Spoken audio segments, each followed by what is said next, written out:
हरिराम नामक व्यक्ति शहर की एक छोटी सी गली में रहता था। वह एक मेडिकल स्टोर का मालिक था। सब दवाइयों की उसे अच्छी जानकारी थी। 10 साल का अनुभव होने के कारण उसे अच्छी तरह पता था कि कौन सी दवाई कहाँ रखी है। वह इस पेशे को बड़े ही शौक से, बहुत ही निष्ठा से करता था। दिन ब दिन उसकी दुकान में सदैव भीड़ लगी रहती थी। वह ग्राहकों को उनकी जरूरत की दवाइयाँ बहुत सावधानी और इत्मीनान से देता था। पर उसे भगवान पर कोई भरोसा नहीं था। वह एक नास्तिक था।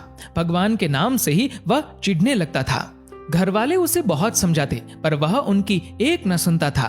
खाली वक्त मिलने पर वह अपने दोस्तों के संग मिलकर घर या दुकान में ताश खेलता था। एक दिन उसके दोस्त उसका हालचाल पूछने दुकान में आए और अचानक बहुत जोर से बारिश होने लगी।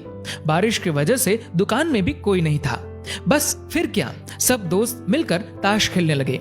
तभी एक छोटा सा लड़का उसकी दुकान में दवाई लेने पर्ची लेकर आया। उसका पूरा शरीर भीगा था। हरिराम ताश खेलने में इतना मशगूल था कि बारिश में आए हुए उस लड़के पर उसकी नजर नहीं पड़ी। ठंड से ठिठुरते हुए उस लड़के ने दवाई की पर्ची आगे बढ़ाते हुए कहा, साहब जी, मुझे ये दवाइयाँ चाहिए। मेरी माँ बहुत बीमार है, उनको बचा लीजिए। बाहर और सब दुकानें बारिश की वजह से बंद है। आपकी दुकान को देखकर मुझे विश्वास हो गया कि मेरी माँ बच जाएगी। ये दवाई उनके लिए बहुत जरूरी है। इसी बीच लाइट भी चली गई और सब दोस्त जाने लगे। बारिश भी थोड़ा थम चुकी थी। उस लड़के की पुकार सुनकर ताश खेलते खेलते ही हरिराम ने दवाई की उस पर्ची को हाथ में लिया और दवाई लेने को उठा। ताश के खेल को पूरा न कर पाने के कारण अनमने से, अपने अनुभव से, अंधेरे में ही दवाई की उस शीशी को झट से निकालकर उसने लड़के को दे दिया। उस लड़के ने दवाई का दाम पूछा और उचित दाम देकर बाकी के पैसे अपनी जेब में रख लिए और फिर खुशी खुशी दवाई की शीशी लेकर चला गया। हरिराम आज दुकान को जल्दी बंद करने की सोच रहा था। थोड़ी देर बाद लाइट आ गई और वह ये देखकर दंग रह गया कि उसने जिसे दवाई की शीशी समझकर उस लड़के को दिया था, वह चूहे मारने वाली जहरीली दवा है, जिसे उसके किसी ग्राहक ने थोड़ी ही देर पहले लौटाया था। और ताश खेलने की धुन में उसने अन्य दवाइयों के बीच ये सोचकर रख दिया था कि ताश की बाजी के बाद फिर उसे अपनी जगह पर वापस रख देगा। अब उसका दिल जोर जोर से धड़कने लगा। उसकी 10 साल की नेकी पर मानो जैसे ग्रहण लग गया हो। उस लड़के के बारे में सोचकर वो तड़पने लगा। सोचा, यदि ये दवाई वो अपनी बीमार माँ को देगा तो वह अवश्य मर जाएगी। लड़का भी बहुत छोटा होने के कारण उस दवाई को तो पढ़ना भी नहीं जानता होगा।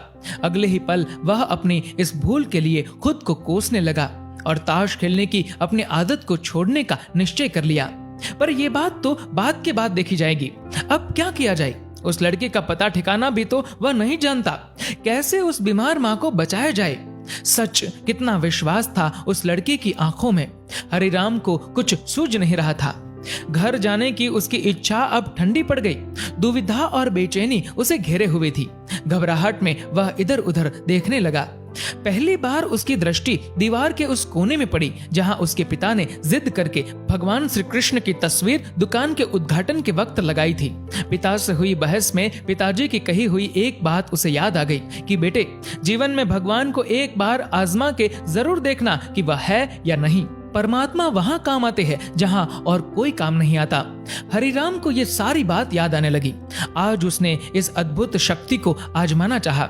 उसने कई बार अपने पिता को भगवान की तस्वीर के सामने हाथ जोड़कर आंखें बंद करते हुए पूजते देखा था। उसने भी आज पहली बार कमरे के कोने में रखी उस धूल भरी भगवान श्री कृष्ण की तस्वीर को देखा और आंखें बंद कर दोनों हाथों को जोड़कर वहीं खड़ा हो गया। थोड़ी देर बाद वह छोटा लड़का फिर दुकान में आया। हरिराम के पसीने छूटने लगे। वह बहुत व्याकुल हो उठा। पसीना पोंछते हुए उसने कहा, क्या बात है बेटा, तुम्हें क्या चाहिए? लड़के की आंखों से पानी छलकने लगा। उसने रोते रोते कहा, बाबूजी, बाबूजी, माँ को बचाने के लिए मैं दवाई की शीशी लिए भागे जा रहा था। घर के करीब पहुंच भी गया था। बारिश की वजह से आंगन में पानी भरा हुआ था और मैं फिसल गया। दवाई की शीशी भी गिरकर टूट गई। क्या आप मुझे वही दवाई की दूसरी शीशी दे सकते हैं बाबूजी? लड़के ने उदास होकर पूछा। हाँ हाँ, क्यों नहीं, हरिराम ने राहत की सांस लेते हुए कहा। लो ये दवाई। पर उस लड़के ने दवाई की शीशी लेते हुए कहा, पर मेरे पास तो पैसे नहीं हैं। उस लड़के ने हिचकिचाते हुए बड़े भोलेपन से कहा। हरिराम को उस बेचारे पर दया आ गई और बोला, कोई बात नहीं, तुम ये दवाई ले जाओ और अपनी माँ को बचाओ। जाओ, जल्दी करो। और हाँ, अब की बार जरा संभल के जाना। लड़का अच्छा बाबूजी कहकर वहां से चला गया। अब हरिराम की जान में जान आई। भगवान को धन्यवाद देते हुए अपने हाथों से उस धूल भरी तस्वीर को लेकर अपनी धोती से पोंछने लगा और अपने सीने से लगा लिया।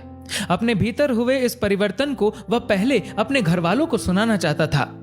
जल्दी से दुकान बंद करके वह घर को रवाना हुआ। उसकी नास्तिकता की घोर अंधेरी रात भी अब बीत गई थी और अगले दिन की नई सुबह एक नए हरिराम के स्वागत में तैयार थी। इंसान का नसीब उतनी बार बदलता है जितनी बार वह ईश्वर को याद करता है। एक बार सभी प्रेम से बोलिए जय जय श्री राधे। दोस्तों, इस वीडियो को लेकर आपकी क्या राय है नीचे कमेंट करके जरूर बताएगा। और अगर आपको ये वीडियो अच्छा लगा हो तो इस वीडियो को लाइक करेगा, ज्यादा से ज्यादा लोगों तक शेयर करेगा। और ऐसी ही और भी इंस्पिरेशनल वीडियोस के लिए सब्सक्राइब करें हमारे यूट्यूब चैनल को और फेसबुक पर फॉलो करें हमारे पेज को। धन्यवाद।